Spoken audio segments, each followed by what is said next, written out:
চাইলেও আজ তাহার সাথে হয় না যোগাযোগ। নতুন মানুষ নতুন জীবন করে উপভোগ।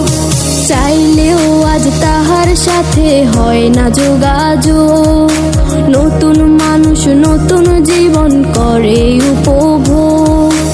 আমার দুঃখ বুঝার মতো কারো সময় নাই, তাই তো আমি পাগল বেশে ঘুরিয়া বেড়াই। নাই রে নাই রে নাই, আমার মনে শান্তি নাই।